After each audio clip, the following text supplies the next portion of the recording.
Ladies and gentlemen, welcome to MTGO Traders. My name is Taryn, and this is Selesnya Cats in Modern. There are so many things in the world that I find sacred. My wife, my child, and my cats. Some people are cat people, and other people are wrong.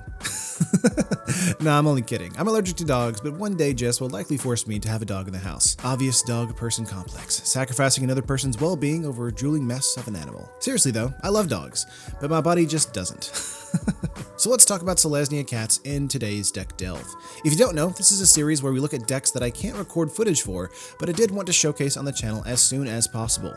If that sounds like fun to you, make sure to like the video, sub to the channel, and hit that bell icon to be notified whenever we have a new video go live. As always, these videos are sponsored by MTGO Traders and Cape Fear Games, your source for Magic Online singles and paper singles and accessories. They keep the lights on, but you keep the fire burning in my belly to make new content and other stuff. Okay, without further ado, let's get into Modern Cats. Who says making a creature-based aggressive deck in Modern is a bad idea? While the top decks are turn 2 and turn 3 win decks, this one is going for the long game.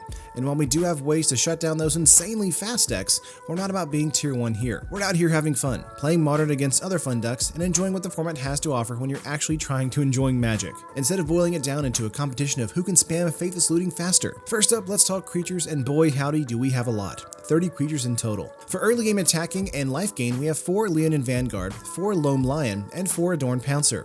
The Pouncer here stands as a crowd favorite, since it can grow into an even larger threat if pushed, bolted, or traded with. An opponent really needs to Path to Exile this card before moving on. And while Loam Lion is a simple 2-3 on turn 2 attacking in, that's actually an amazing feat, and something that most turn 1 cards can only dream of. Leonin Vanguard here is to screw with burn decks and storm decks, since you can gain some serious passive life gain by turn 2 onward. While it's a substantially fast attacker as well, the life gain here can't be overlooked. Moving up the list, we have some great tempo performers with Fleecebane Lion, a Kasali Pride Mage, and Adaptive Automaton. The Lion is similar to the Adorned Pouncer, and then if you don't deal with it soon, it can become a huge pain in your side, literally, and overtake a match thanks to its insanely protective abilities of having both hexproof and indestructible. I mean, what do you even do here? Make me sack it in some way? Good luck with that. The Pride Mage here is nothing but gas against combo decks in the early game, especially Ironworks combo and if a deck is playing some version of Blood Moon in game 1 or 2. The Pride Mage is just a great all-rounder as well with a 2/2 body, so make sure to use it when you see a Prison, Ensnaring Bridge, or Ironworks/Mox Opal. Adaptive Automaton isn't a cat, but it can become a cat, so in that way, I'll add it here. It's also just an efficient buffer for our board state,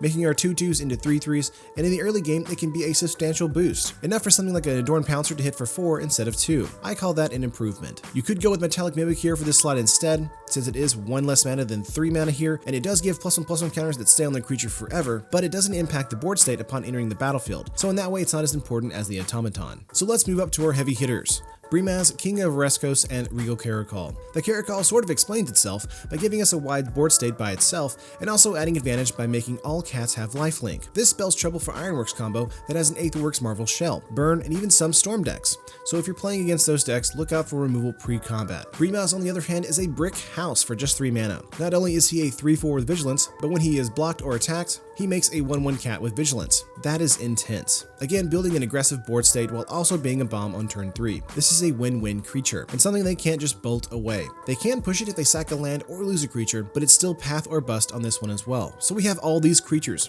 Do we even need spells in the deck list? Well, a few at least. We have 8 in total, a split between 4 Path to Exile and 4 Collected Company. Path is one of the best pieces of removal in the game, and something you'll want in the main board against most decks for those big threats like Goblin Electromancer or Barallan Storm, Scrap Trawler in Ironworks combo, or any Eldrazi or Worm and Tron. Seriously, Path is great. Collected Company, on the other hand, is a card that either saves you from a board wipe or presents so much board presence that your opponent will auto-concede. Having the option of being able to pick every creature with the exception of Caracol in the deck is great, and getting up multiple automatons usually ends up with a GG as well. The best part about Company is the instant speed you can cast this on. Opponent hits you with a Damnation, you bounce back with Collected Company on the end step and smack them for the following turn. Very spicy. As for lands in the deck, it's pretty evenly split between value lands, fetches, and of course basics. We don't want to be locked out of lands due to Blood Moon or something like that. Cavern of Souls and Gavony Township are here to combat heavy removal decks, control decks, and of course make our guys bigger turn over turn. Razor Verge Thicket, Temple Garden, and Windswept Heath are here to get us untapped lands quickly, hunt for lands thus thinning our deck, and grabbing basics to combat a Blood Moon or something like that. We also have 6 basics in total as well as in the deck list for hunting, and that rounds out the full 60 on game 1. We've got most of our bases covered in game 1, and we have a lot of creatures hundreds of pounds on the battlefield to lock in the game early.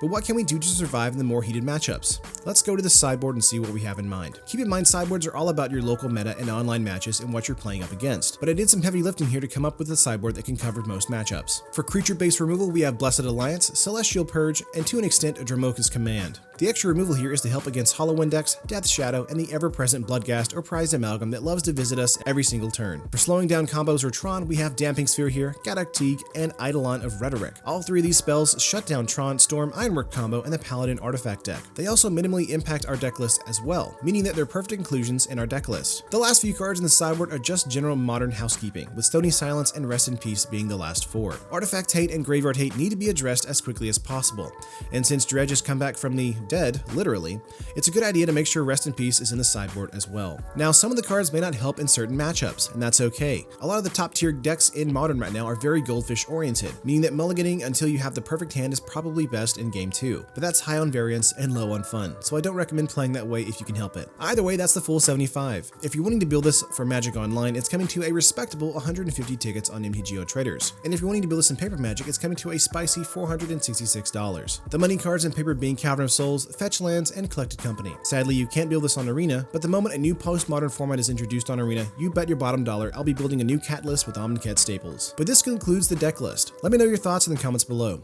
Like if you like it, sub to the channel if you haven't already, and make sure to hit that bell icon to be notified on new videos every single weekday. And don't forget to share these videos on your social media platform of choice. It helps keep the lights on here and shows me that you're really digging the content. Want to submit a list for me to run and show off for Fan Friday? You can submit lists in MTGO Traders Facebook group or on Discord. We're always talking decks and gaming in general in there. Links as always are in the description down below. Thank you so much for watching and supporting this channel and everything it does. I hope to see you fine folks in the comments down below. Love you all. Peace.